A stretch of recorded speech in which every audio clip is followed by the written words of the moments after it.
Bismillahirrahmanirrahim. Selamat berjumpa lagi para mahasiswa. Assalamualaikum warahmatullahi wabarakatuh. Bersama saya Dian Marisa Fitri. Kali ini saya akan sampaikan mengenai engineering psychology dan hubungannya dengan human performance.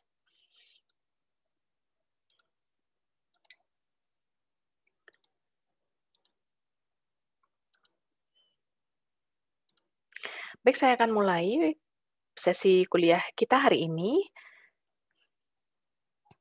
Agenda belajar hari ini adalah mengenai engineering psychology, kemudian yang kedua adalah mengenai human performance, yang ketiga kita akan belajar mengenai deteksi sinyal, dan yang terakhir kita akan mengenal mengenai false alarm dan false response.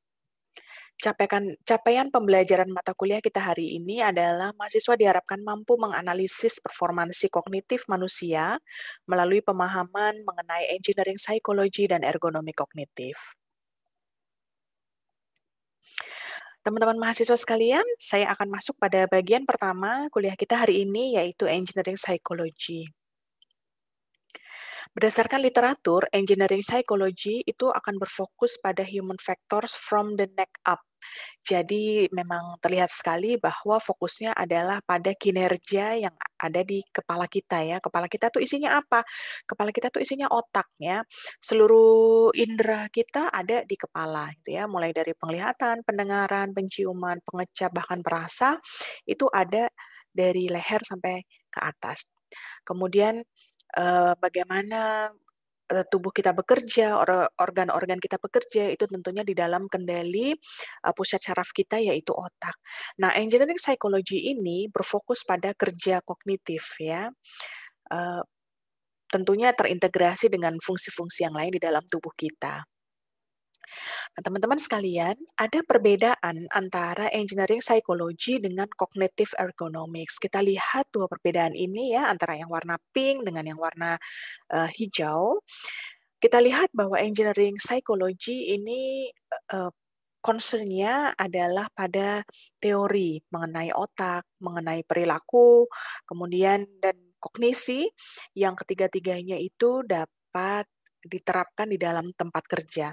Sementara dalam cognitive ergonomics fokusnya lebih luas gitu ya, dengan mempertimbangkan masalah deskripsi dan analisis tugas, kemudian desainnya, kemudian prinsip-prinsip desain yang mungkin tidak langsung diterjemahkan kepada teori gitu. Jadi cognitive ergonomics itu lebih praktikal dibandingkan dengan engineering psychology.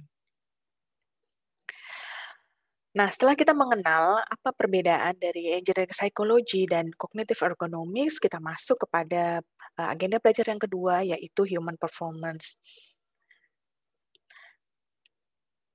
Mahasiswa sekalian, kita harus kenal dulu yang disebut sebagai human performance yang berkualitas itu indikatornya apa saja.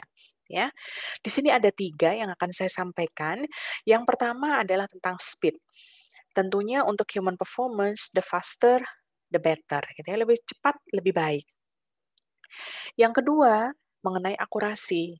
Jadi semakin tinggi akurasinya tentunya itu yang semakin baik. Dan yang ketiga adalah mengenai attentional demand. Jadi untuk kerja kognitif, kalau pekerjaan itu membutuhkan attentional yang lebih sedikit, tentunya itu secara umum akan lebih baik dibandingkan dengan pekerjaan yang menuntut kita untuk fokus terlalu lama, seperti itu. Baik, saya lanjutkan.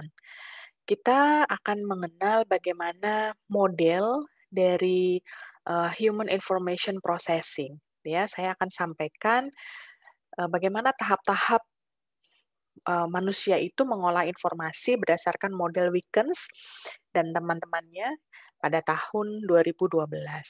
Ini adalah model human information processing, ya, tahapan-tahapannya seperti ini. Jadi, dimulai dari kerja sensori. Nah, ini adalah indera kita gitu ya. Nah, indera penglihatan, penciuman, pendengaran, perasa,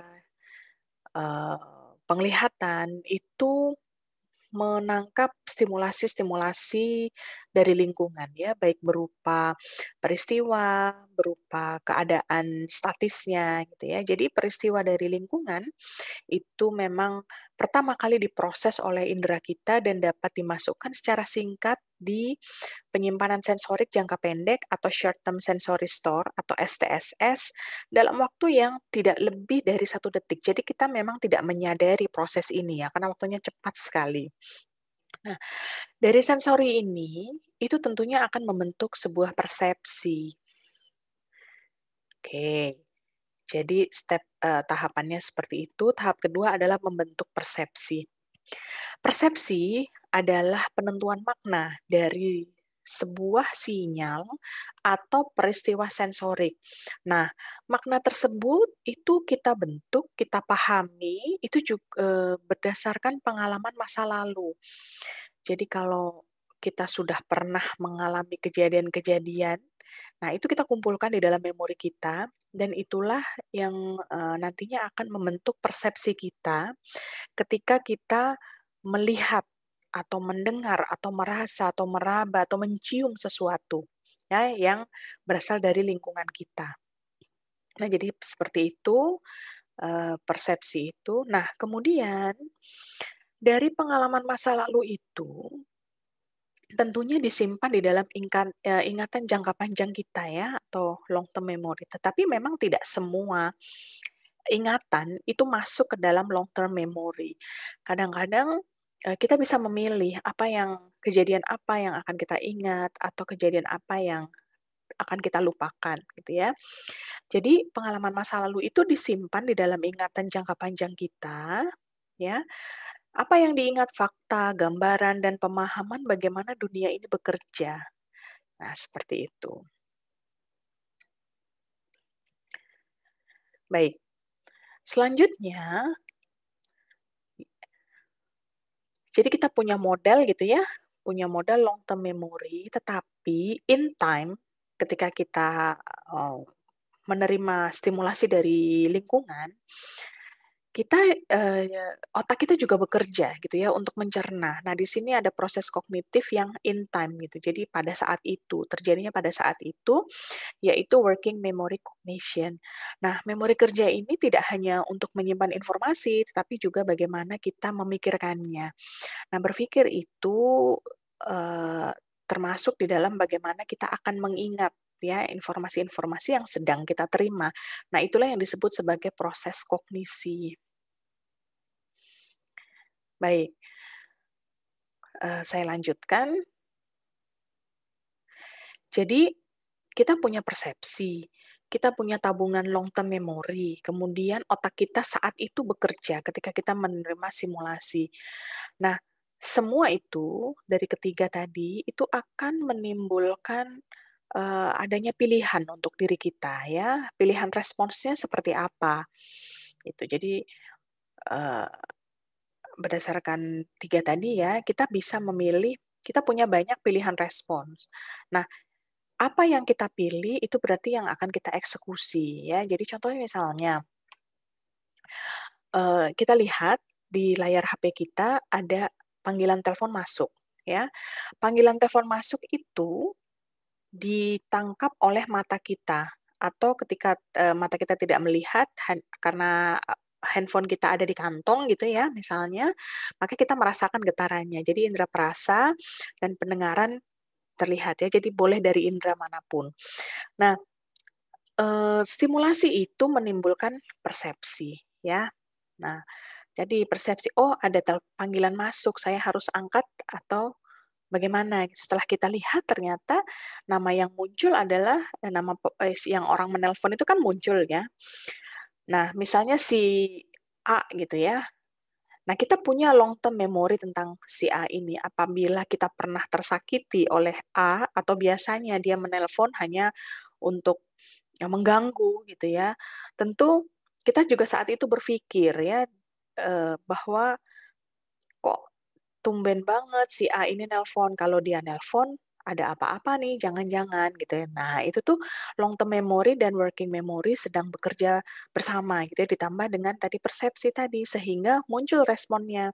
Angkat, atau tidak angkat, gitu ya. Nah, pilihannya adalah pada ini dia attention resources tadi ya, ini ya, kita punya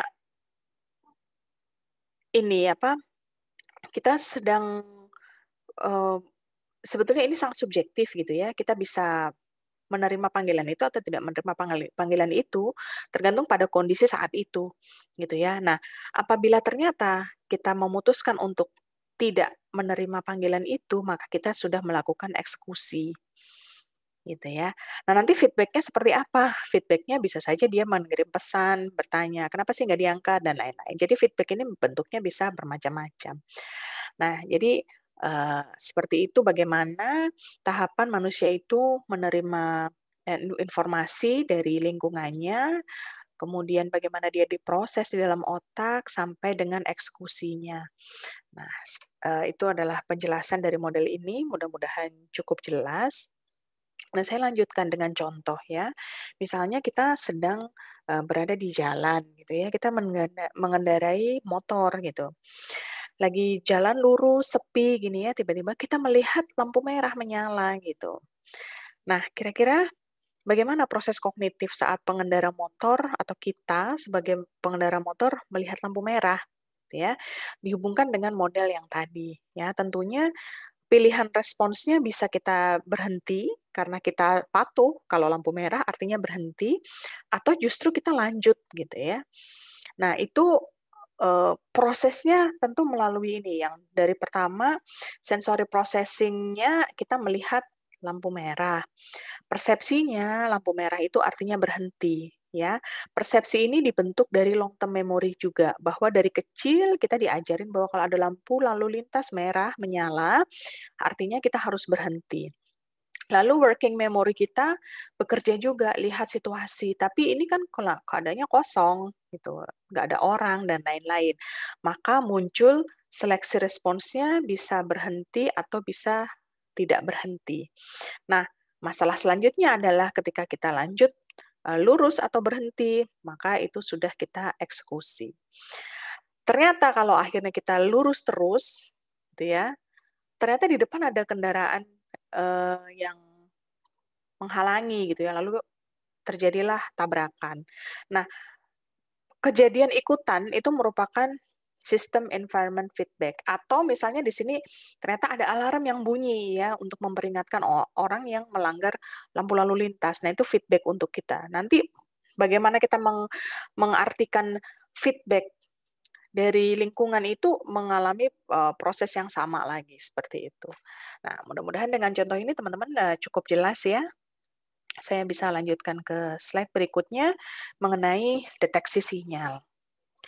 Proses deteksi sinyal itu adalah pada satu situasi di mana pengamat mengklasifikasikan dunia menjadi salah satu dari dua status.